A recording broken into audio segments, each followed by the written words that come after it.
I'm Jeremy Wade, biologist and extreme angler, in search of freshwater monsters. I normally track down these beasts in the tropics. I've never searched for one in the subarctic before. On these lakes deep in the Alaskan wilderness, people have been going missing without trace for as long as anyone can remember. There are native myths of a monster that's killing them. People have just disappeared out of their boats. Whatever it was in the water, they were afraid it would just come up and swallow them. It has no fear of taking on boats and their propellers. The motor prop, you can see teeth marks on it. There have been many strange sightings as well. He said he could see on the surface of the water a large octopus. He judged the length of the arms to be near 100 feet. I'm going to investigate whether there really is a deadly monster from the deep killing all these people. It's quite possible this is the biggest fish that I've ever had on the end of my line.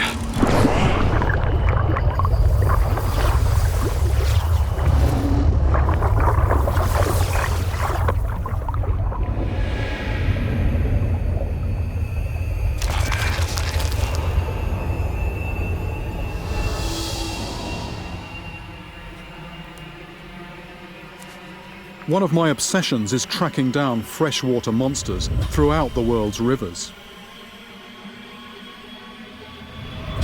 But a story of one monster in an Alaskan lake particularly caught my imagination. There are many myths of lake monsters all around the world, from places such as Loch Ness in Scotland and Lake Tianchi in China. No one's sure these creatures have actually been seen, but this monster in Lake Clark and Iliamna is different. Since the 1940s, bush pilots have been flying over this remote area, and sightings seem to be getting more and more frequent. There are reports of it being up to 20 feet long. What are these mysterious shapes in the water, and are they causing people to drown and disappear into the depths without leaving a trace? People have tried to prove its existence for many years. 30 years ago, there was even a $100,000 reward put on its head. That's $500,000 in today's money. This kind of bounty attracted many monster hunters, from serious fishermen to someone who tried to lure it out of the water by playing music. All these attempts failed, and eventually the reward was withdrawn. With still no hard proof, it would be easy to dismiss this monster as pure fantasy. But I believe these stories must have come from somewhere, and there is something down there in the depths.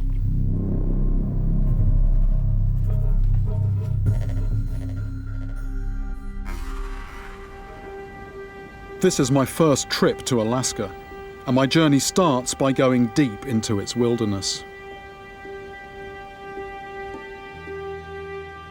I normally fish in the tropics, and I'm out of my element in a land of bottomless icy lakes, jagged mountains, and Arctic tundra. As a proportion of its population, more people go missing in this forbidding landscape than in any other state in the US. The best way into this isolated area is by plane, threading your way through narrow mountain passes where conditions can deteriorate in a moment. There are many legends of this monster, but between the smoke of the clouds and the mirrors of the lakes, could it actually exist? My investigation to find out will focus on two connected bodies of water, Lake Clark and Lake Iliamna, which together cover an area of over 1,000 square miles, roughly the size of Rhode Island. The larger of the two, Lake Iliamna, is 77 miles long and 22 miles wide, making it the largest freshwater lake in Alaska. Both lakes reach staggering depths of up to 1,000 feet. With such a vast area of water, I've probably got more chance of winning the lottery than catching this monster on my own. The best way to start my search is to gain some local knowledge. Actually, quite a few communities dotted around the lakes. These are the people who will have been here literally for generations, and these will be the people who have the stories about the monster. So they're the people I want to talk to.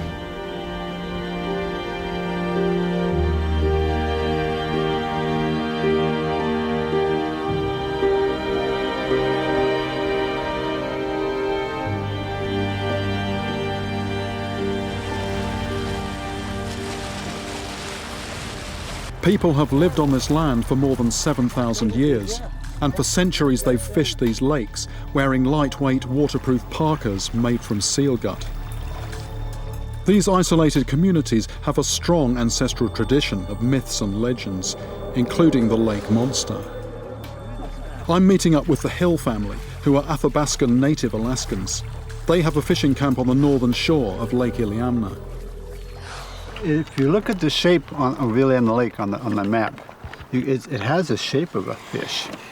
There's a large head tapering down to a tail.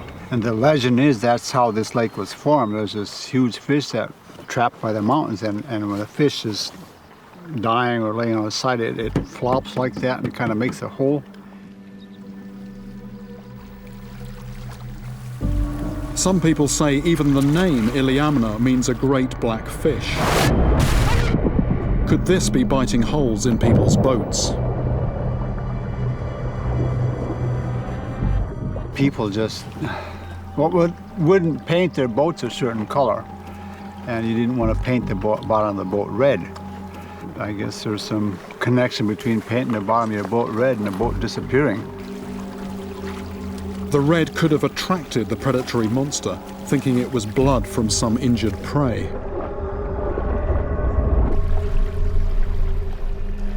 These legends of the monster are clearly ingrained within local culture. The problem with oral history is it can be very hard to pin down exactly when something happened. If you take one generation to be roughly 25 years, then just 4 tellings of a story can span 100 years. So going back from today, just 20 generations takes us back 500 years, the time when Columbus was arriving in America.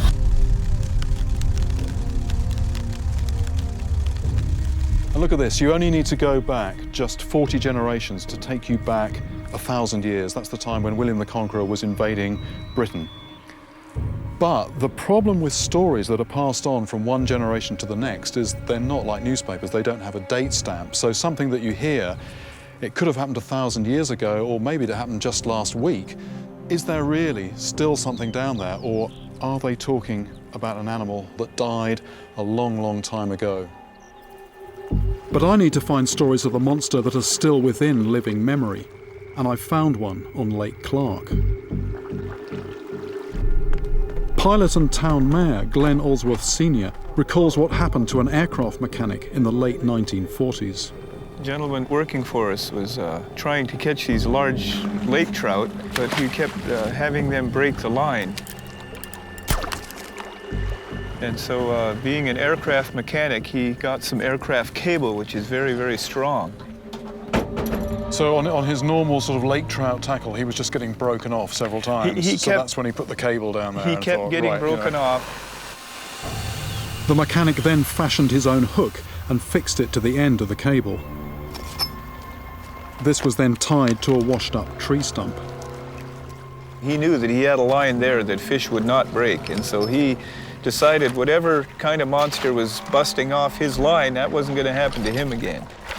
Confident that he'd get his fish this time, he left and planned to come back the next morning.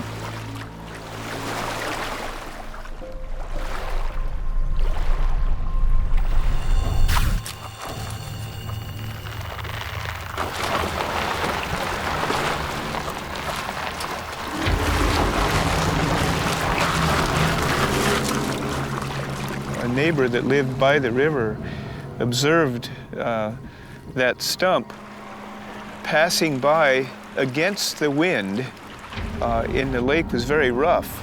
And this gentleman that observed this was very surprised that how could this tree stump be moving against the water, against the wind and the waves? I mean, that is one of the most amazing fishing stories I've heard, because from what you describe about the stump, it sounds like even a few men would have trouble shifting that, and there's something in the water that's just ripped that out of the bank, dragged it across the lake, and to this day nobody knows what it was, and you know it could still be down there somewhere. It's quite a thought.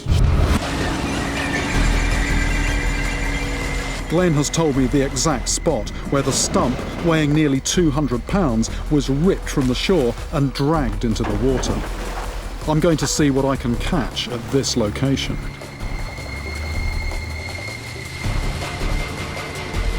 I've brought a tent with me, I've also brought my rod, and I'm going to be throwing a bait into this very same area of the lake. I've got some pretty thick cable with me. This is probably about, I think this is about 250 pound breaking strain. The thing about the stump is there was no give anywhere in the system, so basically that's why it got ripped out. But if you can actually let the fish have some line, this fish correctly stands more of a chance than a bit of aircraft cable tied to a stump. This is not the kind of rod you'd normally see being used in fresh water. This is sort of a marine big game rod. Normally be put to use pulling in shark, marlin, tuna, that kind of thing, but everything I've heard about this place, there's stuff in here every bit as big as those animals. The fish the size of what I've been hearing could actually sink a boat if you're attached to it on a line, if that line jams. So one thing I will be carrying a knife, because in the worst case scenario is something sounding, heading towards the bottom, the line getting jammed, and I'd rather lose the fish than lose my life.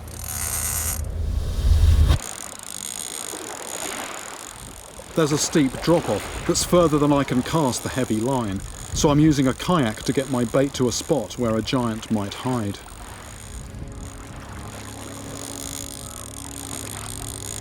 I'm actually glad I'm only about 20 yards out into this lake, not 20 miles. I can really see how this lake just takes on a totally different character once you're actually out on it in a small boat. Something that could drag a tree stump into the lake could easily knock a small boat over. The water in these lakes is only 50 degrees.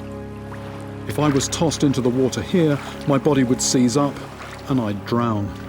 In these icy waters, bodies sink rather than float, and at depths of up to 1,000 feet, mine might never be found. With the bait out, the plan is to leave it lying on the bottom overnight and see if I can tempt the monster onto my line. It's just a waiting game now. It's getting close to night, but during the Alaskan summer, it never gets completely dark.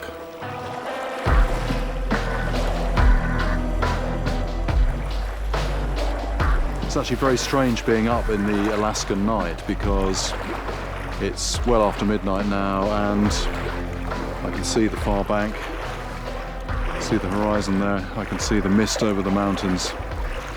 So it's a very sort of strange, otherworldly place. The bait has been in the water for over 12 hours. If the monster was nearby and hungry, it would have taken it by now. There's nothing there. The bait's still there.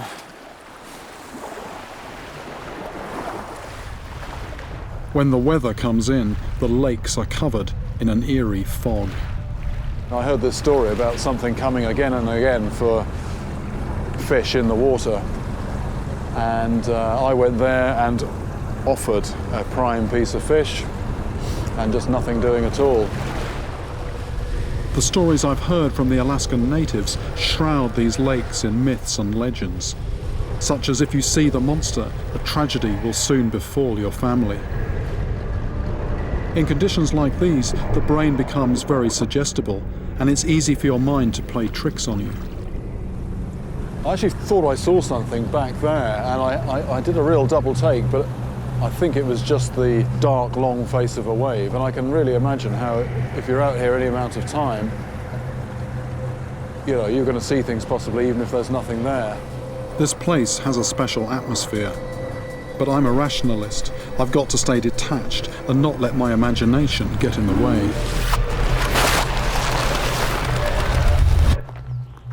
To move this investigation on, I need to find out if people have actually come into contact with the monster. Hello, Bill. I'm meeting up with Bill Trefon, who is Alaskan native Denina. His family has been living on Lake Clark for generations. I heard that your parents had an encounter with some large, unknown creature in the lake a while ago. They were about maybe a mile out, and all of a sudden their motor just stopped.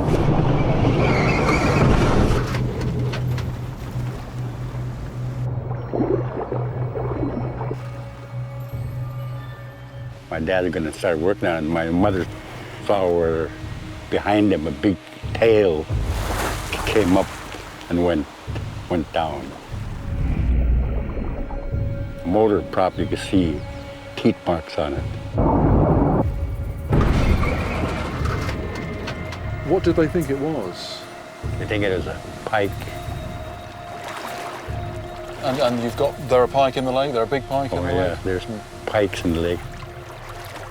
Did your mother have any idea how big it might have been?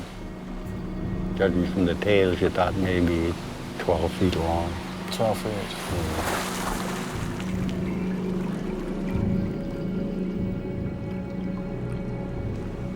So going back generations, people say that if you actually see one of these big fish, it's like a bad sign. They're superstitious about it, you know. Yeah. They see the big fish, something will happen in your family. They don't know who or when. My mother saw it. My dad drowned it next summer. Tragedies like Bill's father drowning only help to strengthen the legends surrounding the monster. But this story has given me some vital information as to what it could be. Attacking a propeller suggests it is a sight predator. It's not some deep water scavenger, but is active on the surface. This all fits with it being a pike, which is what Bill's mother thought she saw. To see if the pike here really can reach such a monstrous size, I have to catch one. This is Chilitna Bay, near where the boat was attacked and where locals say the biggest pike are. I've come across pike in warm water before, but I've no idea how big they can grow in these glacial conditions. A pike has hundreds of needle-sharp teeth that can cause serious damage to whatever it gets into its mouth, including humans. Using here an imitation frog, and got this little clip here which goes under the hook, and the idea of that is it brushes off any weed. So I can chuck this right into the middle of the weed, and then I twitch it, and so the legs actually kick as I twitch the tip.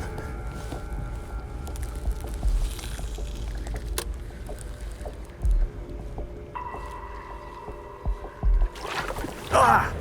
Whoa! Went for it, but I was a little bit overexcited there, and that was right in the weeds. I'm very impressed by the aggression of the fish that had to go at the frog. There was only a small fish. If that had been a bigger one, you know, you'd have really known about it. Just would have been an almighty splash. But I think a lot of people who don't fish are very surprised by, you see a placid bit of water like this, and you just throw something small in the water, and they'll just launch themselves at what they think is a piece of food.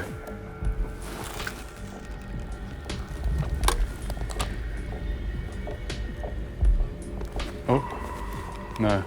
Oh yes, there's a fish on. There's a fish on. There's a very gentle take, and it's a pike. It's not a very big one. Whoa, he's jumping at that. Look at that. That thing jumped out of the water a couple of foot. Oh, he's gone. He's gone. Okay, managed to throw the hook. But anyway, there are pike in here. So I've had a pike on the end of my line. That was very exciting, actually. Small fish, but jumping clean out of the water. Glenn Allsworth Jr. has seen many times how voracious the pike around here can be. So you've actually seen them take birds? Yeah. I've seen them take birds. I've seen them take baby ducks and adult ducks. Adult ducks? I saw one eat a muskrat once right in this river. And pretty much anything they can fit their mouth around. Right.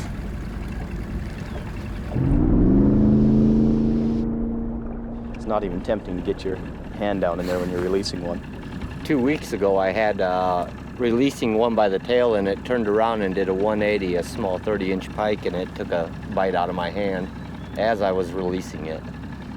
And so after it bit a hook already, then it came for my hand after that even. If it would have been a 40-inch fish, it probably would have done some damage to my tendons and my fingers.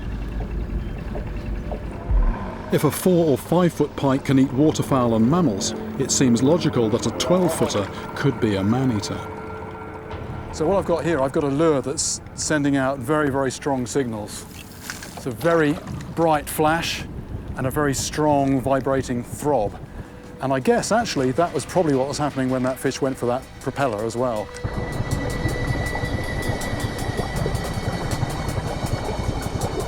Fish on, fish on, fish on. And, oh, that's a nice size fish, that's a nice size fish. Here we go, let's go in again. That's a nice fish. Going under the boat, I don't want to go up the other side of the boat. Look at that, lovely fish. Deep, lovely clear water so you can see the fish really well. Right, hold it clear.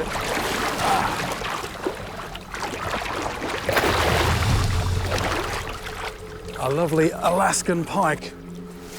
Just do a quick measure here, and 40 inches, lovely fish. A 40-inch pike is probably around 20 years old.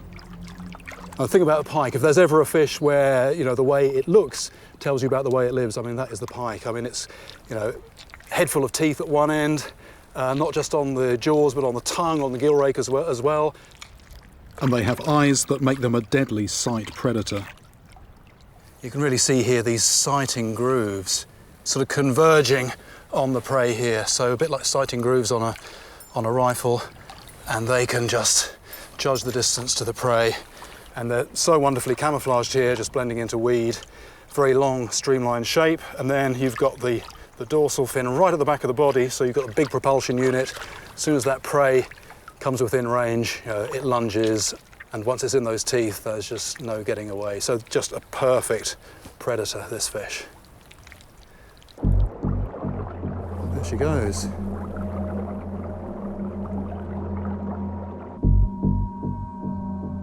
I've seen that pike can certainly be aggressive. They'll hit a piece of vibrating, flashing metal on the end of a line. I suppose that once in a while they might possibly hit a boat propeller.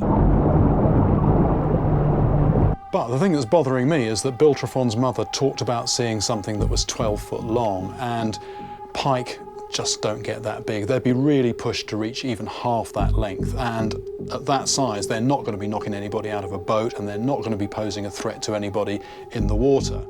So I'm doubtful that what Biltrafon's parents encountered actually was a pike. But I do believe that what they encountered could have been the lake monster. But what is there in the water that can reach that kind of size?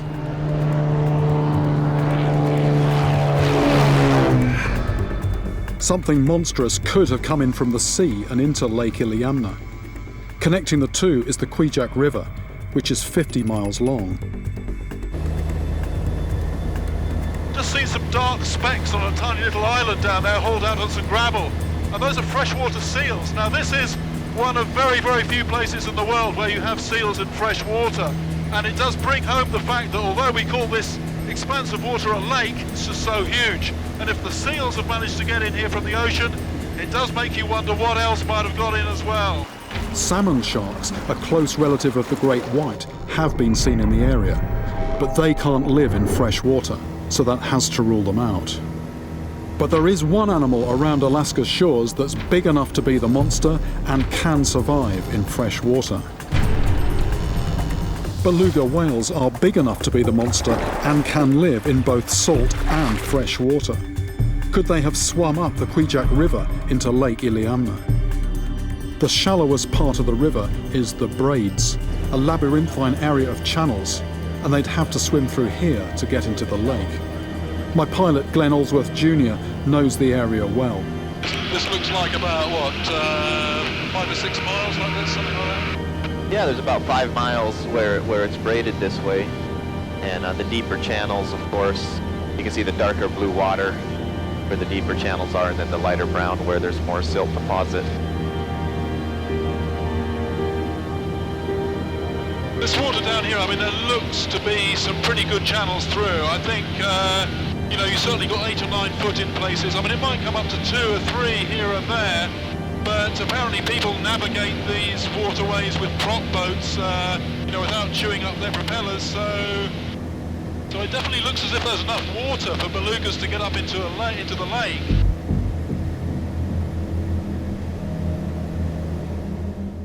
The thing about belugas is that they are mammals. They breathe air, so they have to surface regularly. And in that case, even with the sparse human population around the lake, the sightings would be much more common than they have been. Whatever the monster is, it's something that stays submerged and hidden for long periods of time. On top of that, the people here, they know what belugas look like. If the lake monster was a beluga, frankly, it wouldn't be a mystery. I'm drawing a bit of a blank with suspects so far, so I'm going to come at this from a different angle. I'll investigate the monster's potential food source. Legends of the famous Loch Ness monster have been dismissed by some because there isn't enough food in the lake to support an animal of that size. Is there enough food in Lake Iliamna to feed a monster? There is one event each year in these waters that could be what I'm looking for. Every July, there is the world's largest run of sockeye salmon.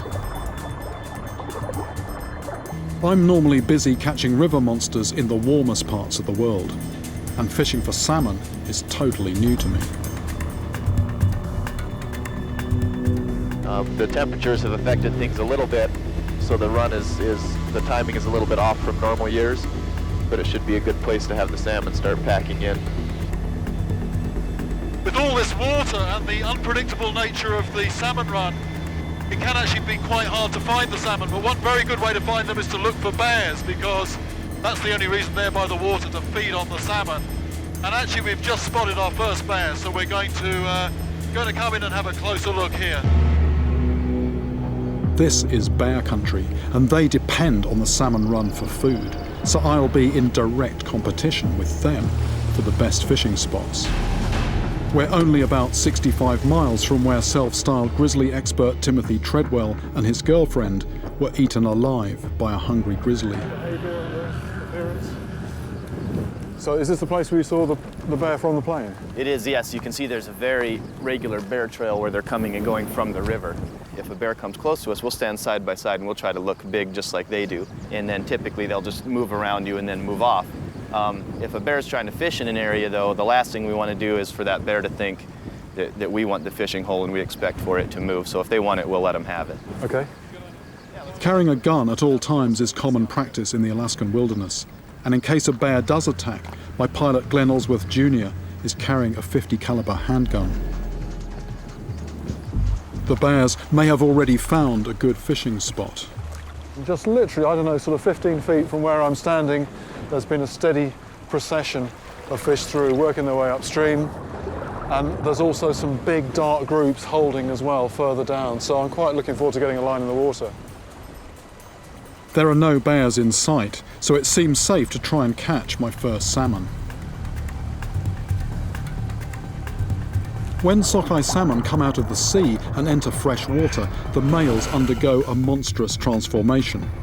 They develop a hooked jaw and grow teeth to defend their spawning grounds. Not only that, both the males and females turn red and stop feeding, so they won't go for any bait or fly.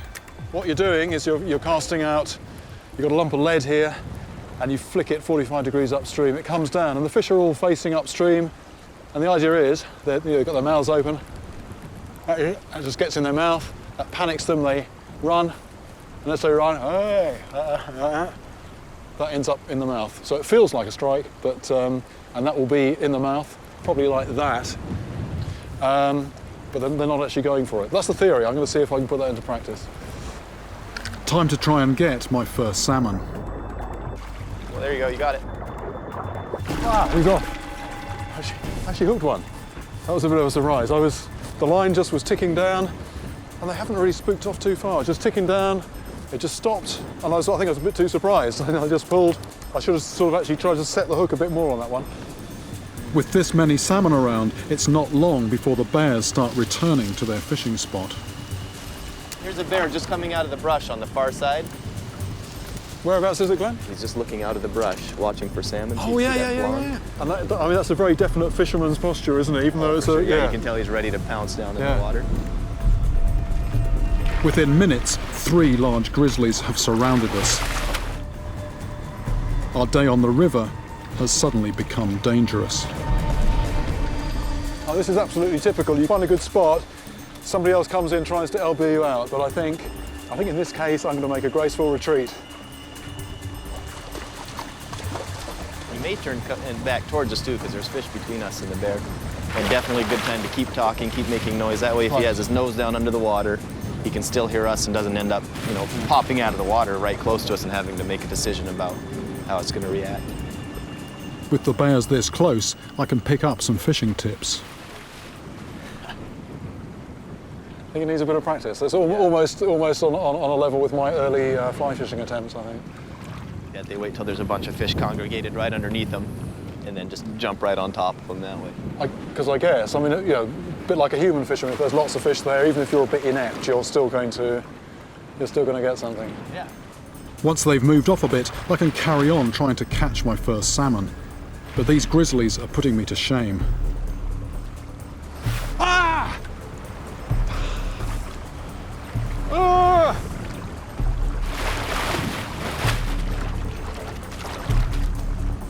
Fantastic to see these bears close up. I wasn't really expecting that. You can see they're semi-aquatic, but I don't think this is the lake monster, but I think you could call it in some ways a bit of a river monster.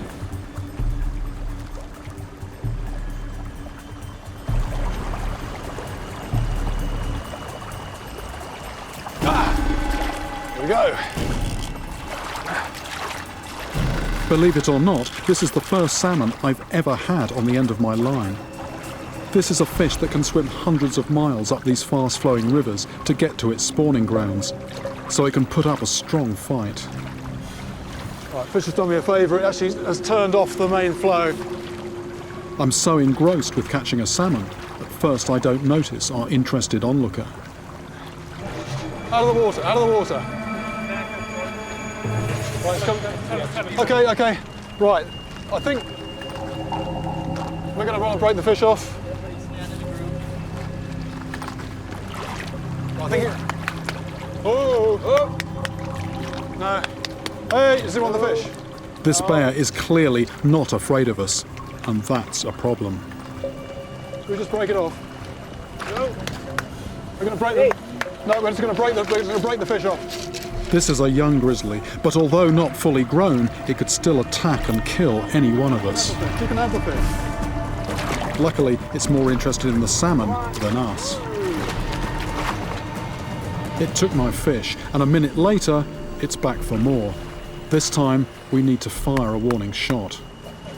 I am gonna fire one. Oh. He's getting too pushy. Whoa! No! You guys, plug your ears. Just deep breaths, just calm down. It's all part of the day in the life of a fisherman in this part of the world.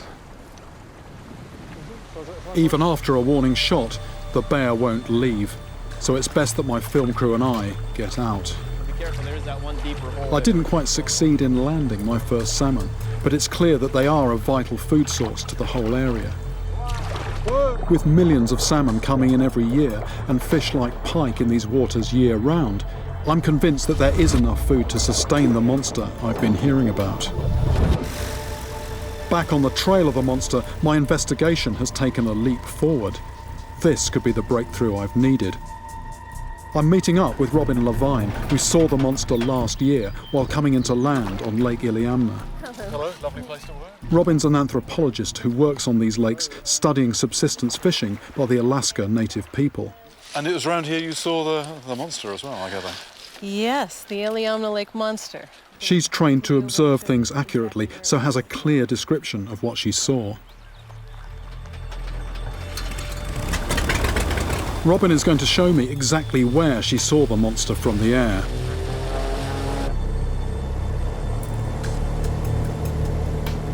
Oh, there's the drop-off, yeah? Now you see the clear shallow right over there? Yeah. That's where we saw it. Right there. It was over on that very clear patch. Oh, really? We probably had a good 30 to 40 seconds, maybe longer, to see it. Initially, I thought it was a seal, but almost immediately after that thought crossed my mind, I realized it was far too big to move differently. It had a long, broad head. blunted nose. There were very distinct pectoral fins on the side of the fish. What about the size of this?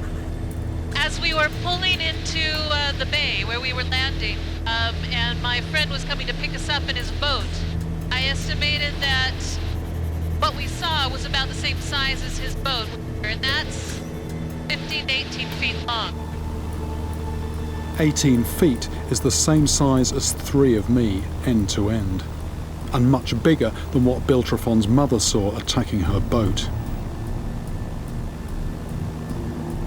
It looks so normal. I've seen beluga from the air. I've seen seals from the air. It looked a part of the natural environment, and I was sure there was some obvious explanation for what we saw. This is the breakthrough I needed, a graphic description of its shape from somebody who saw it very recently and who observed it clearly for some time. And from her description, the thing that struck me most was how much she emphasised its fins. Now, on a normal fish seen from above, like the salmon, you don't normally see the fins because they're tucked in or folded away.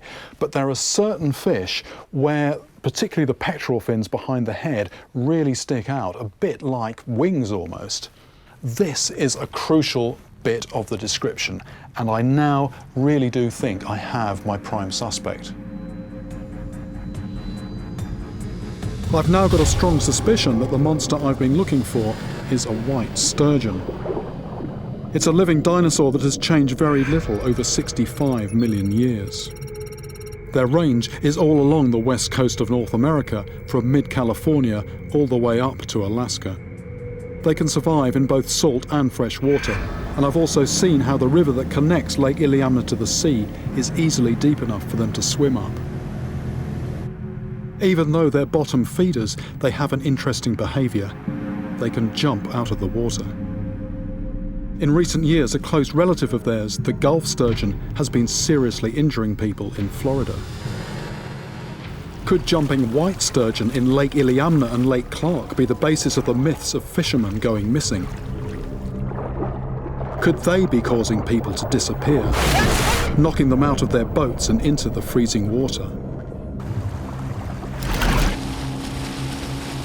To prove my case, what I need to do is to get my hands on a big sturgeon.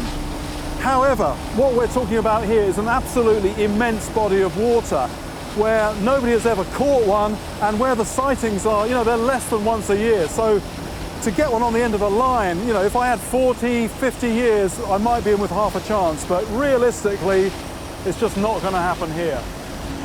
My challenge has always been to catch this monster, and by hook or by crook, I'm going to get one. With the odds stacked against me here, I'm leaving Alaska and going down to the Columbia River on the Oregon-Washington border. Here, they have a large population of white sturgeon, and I'll have a much better chance of catching one.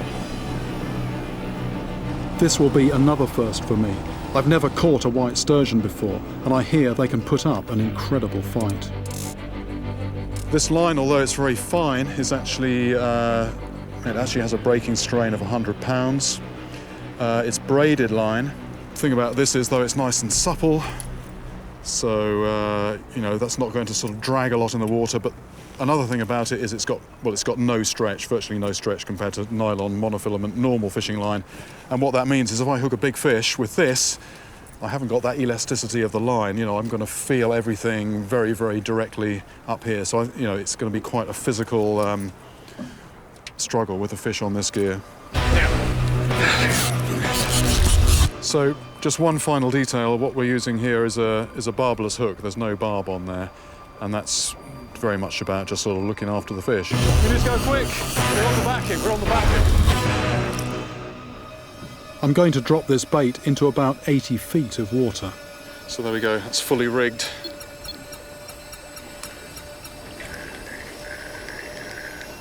I think it's still sinking. It's going down in that 80 foot of water, and that will just bump the, there we go, let's bump the bottom there. Bring it in there. Close it up. That's fine. Any time now, something could take that. One very obvious difference between here and Lake Iliamna is that here you've got a current, the water is moving. Whereas In a lake, in still water, the bait just sits there and the scent just diffuses out very slowly. There can be fish not very far away, maybe not aware that it's there. But moving water here, that bait is really advertising itself down the current.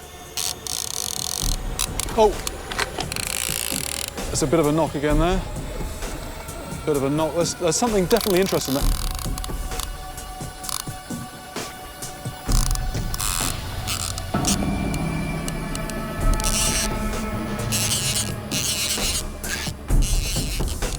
It's at that point where all your imaginings about what's under the water, they're starting to take shape. Whatever it is on the end of that line, but that line is so fine. The water here is pretty deep, 70 foot or so. I'm attached to something. There it is, there it is, there it is. There it is. My first white sturgeon, and the animal I think can easily grow to become a lake monster. It's a bit of a tug of war this. I just bring it up and then hook out. While taking the hook out, my chance to finally see the monster up close eludes me. Hold on. Oh! That was a very, very brief contact with the animal there. I was leaning over the side. I couldn't reach out as far as I wanted. The sturgeon are clearly here, and that one was about 5 feet long. But I want a larger one. White sturgeon can grow to about 20 feet. In there. It's not long before I get my next bite, and this one feels much bigger.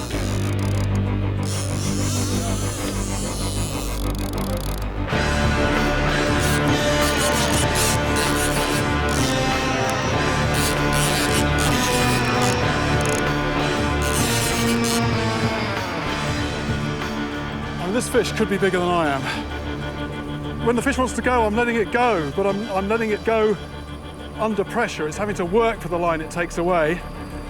And then when the fish takes a bit of a breather, I'm hoping, in those little gaps, I can gain a wee bit of line.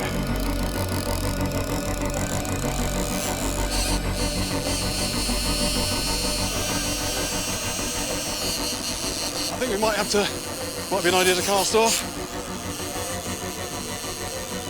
Jack, I think it might help if we cast off. Are we going? Are we on our way? This is a long, long run. We're running out of line here. We're running out of line. We need to go quick. We're on the backing. We're on the backing. Wait a minute. Wait a minute. That's the end of my line there, off the reel. I want to get the proper line back on the reel. Right, there we are. We've got the line back on the reel here. That was hairy. I was just watching my line going. That line's coming up in the water. There's the fish, there it is. There we go, there we go, there we go. There we go. Ah, I've seen the fish now. That is certainly a big fish. It's taken me half an hour to bring this sturgeon in. Knowing that this is only around half the length they can grow to, I now totally believe that a larger one could drag a tree stump into the water. That was a tiring fight. I've caught some big fish in fresh water. This is probably the biggest freshwater fish I've caught. About 300 pounds, this one. It's, a real monstrous fish. Another thing that's very notable about this fish is that it's actually got very small eyes for such a large animal. And I think what that tells you is, that vision doesn't play a very big part in its world, finding its way around and also finding food. And if you look a little bit closer at the head, you see those 4 feelers hanging down near the mouth, and that's how it tastes the water. That's how it found the bait, the scent trail coming down the current. That's what led it to my bait. What's also interesting here, there's such amazing patterning all over the fish, but here on the snout you've got these vibration sensors, the kind of thing that most fish have down the lateral line to pick up any vibrations in the water, which could tell them where prey is. It's just like, if you're a human being, it's just a sense that we're not used to, just feeling vibrations. But very, very apparent there that a fish like this lives in a totally different world, perceives its world in a totally different way down there in the dark water, 90 foot down. In terms of its difference from other fish and in terms of its size, this really is a remarkable creature.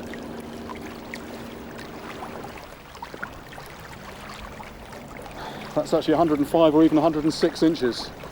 That's 8 foot 10 inches. 8 foot, Nearly 10 9 inches. foot. Nearly 9 foot, this fish. It's quite a thought. That's 1.5 times me. At 9 feet, this fish is roughly 80 years old, but they can live to over 100. This looks big in the water, but these things grow to 20 foot, possibly even more, and I mean, just imagine seeing that in the water. I mean, you could be forgiven for saying that was a monster. Up to 20 feet long matches all the descriptions I've heard about the monster, including Robin's. Plus, the pectoral fins and the long, streamlined body fit how she described what she saw. But what about the teeth marks on the propeller? Just take a little look at the mouth here. Although it's, you know, you could say it's predatory, it's eaten quite a large dead fish, but there's no teeth in there at all. I can put my hands in there. See, it's very telescopic. You can imagine that just extending and literally just sucking in a small fish.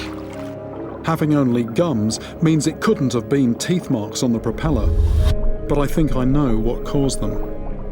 And what's interesting about a sturgeon, it hasn't got a bony skeleton the way we have or the way most other fish has. It's just got cartilage, but what it has got, it's got bony plates on the outside of the body, not totally covering it, but just in rows, and these are, you know, some form of protection. They really are, you know, sort of quite tough bits of bone. There we go. And also a very bony head, very bony gill flap as well. I believe Bill Treffon's parents actually ran over a white sturgeon, and the propeller going over its bony plates caused what looked like teeth marks. It may not have any teeth, but this mouth is perfectly formed for being a bottom feeder, eating mollusks and small fish. This would explain why it is so rarely seen on Lake Iliamna or Lake Clark, because it spends most of its time in up to 1,000 feet of water. On the rare occasions when they do come to the surface, this could be what is causing some people to disappear. They're jumping. Nobody knows why they jump out of the water. Maybe it's a panic reaction to being disturbed.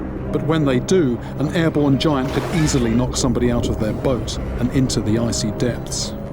This all makes me convinced that the Alaskan lake monster is actually a small landlocked population of white sturgeon. But I mean, so impressive just to get close to an animal like that and to actually touch it and look at it close up. And I really think that for a few moments there, I was actually in the presence of the creature that is the lake monster. I got her! Oh, okay. What we've got to worry about now is it biting its way out.